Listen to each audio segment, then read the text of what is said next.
ইরানে ফেলে দেওয়া প্লাস্টিক বোতলকে কাজে লাগিয়ে যা করে দেখিয়েছে তা আমেরিকা বা চীন এখনো করতে পারেনি।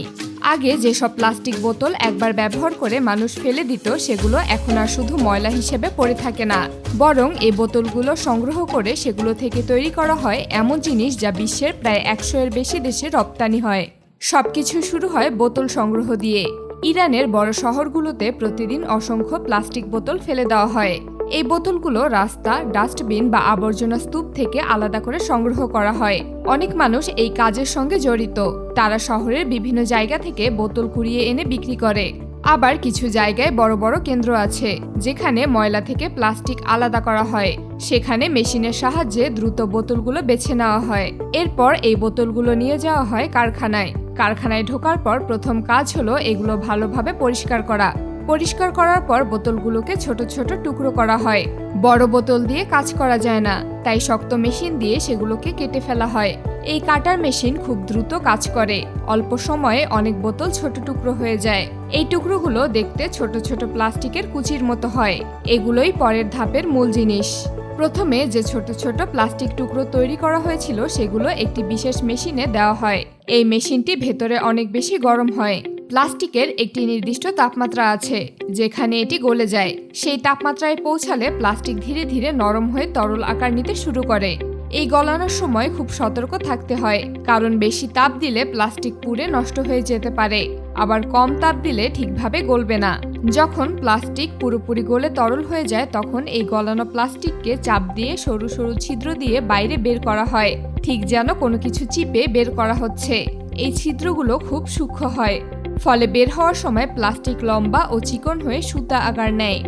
এই ধাপটাকে খুব সহজভাবে বললে গলানো প্লাস্টিককে টেনে লম্বা করে সুতা বানানো হয়। এই সুতা কিন্তু পুরোপুরি শক্ত থাকে না, তাই এগুলোকে ঠান্ডা করা হয়। অনেক সময় ঠান্ডা পানির মধ্যে দিয়ে এই সুতাগুলোকে নিয়ে যাওয়া হয় যাতে দ্রুত শক্ত হয়ে যায় এবং নিজের আকার ঠিকভাবে ধরে রাখতে পারে। ঠান্ডা হওয়ার পর এই সুতাগুলো অনেকটা নাইলনের দড়ির মতো মজবুত হয়ে যায়। এরপর এই সুতাগুলোকে একসাথে জড়ো করে বড় বড় রোল বা গুচ্ছ বানানো হয়। এই রোলগুলোই পরের ধাপে ব্যবহার করা হয়। এখানে একটি গুরুত্বপূর্ণ বিষয় হলো সব সুতার পুরুত্ব যেন একই থাকে। যদি কোথাও বেশি মোটা বা বেশি পাতলা হয় তাহলে পরে চট বুনতে সমস্যা হতে পারে। এরপর শুরু হয় বুনন বা ম্যাট তৈরির কাজ। এই কাজটি দুইভাবে করা হয়, একটি হলো মেশিন দিয়ে আরেকটি হলো হাতে। বড় কারখানাগুলোতে সাধারণ মেশিন ব্যবহার করা হয়, কারণ এতে দ্রুত এবং একসাথে অনেক ম্যাট তৈরি করা যায়।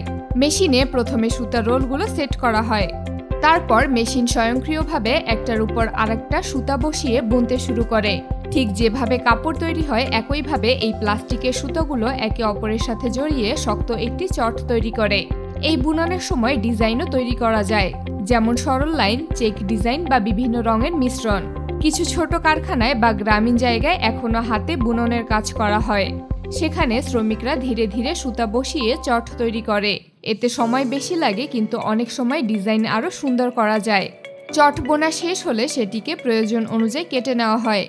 বড় আকারের চটকে ছোট ছোট সাইজে কাটা হয়, যেমন দরজার সামনে রাখার জন্য ছোট ম্যাট বা ঘরের জন্য বড় চট। এরপর চটের চারপাশ ভালোভাবে সেলাই বা ফিনিশিং করা হয় যাতে সুতা খুলে না যায় এবং দেখতে সুন্দর লাগে। শেষ ধাপে এই ম্যাটগুলো আবার পরিষ্কার করা হয় এবং শুকানো হয়। তারপর এগুলো প্যাকেট করে বাজারে পাঠানোর জন্য প্রস্তুত করা হয়। কিছু ম্যাট স্থানীয় বাজারে বিক্রি হয়, আবার কিছু বিদেশেও পাঠানো হয়। এই পুরো প্রক্রিয়াটি দেখলে বোঝা যায় একটি ফেলে দেওয়া প্লাস্টিক বোতল কিভাবে ধাপে ধাপে পরিবর্তিত হয়ে একটি দরকারি জিনিসে পরিণত হয়। গলানো সুতা তৈরি, ঠান্ডা করা, বুনন, প্রতিটি ধাপ একে অপরের সাথে জড়িত। কোনো একটি ধাপ ঠিকভাবে না হলে শেষে পণ্য ভালো হবে না। সবশেষে বলা যায় প্লাস্টিক গলিয়ে সুতা বানানো থেকে শুরু করে ম্যাট পর্যন্ত তৈরি করা এই পুরো কাজটি একটি বাস্তব, কার্যকর এবং প্রয়োজনীয় প্রক্রিয়া। এটি শুধু নতুন পণ্য তৈরি করে না, বরং পরিবেশকে পরিষ্কার রাখতেও বড় ভূমিকা রাখে। এতে বোঝা যায় আমরা যদি সঠিকভাবে ব্যবহার করতে জানি তাহলে ফেলে দেওয়া জিনিসও আবার নতুন করে কাজে লাগানো সম্ভব।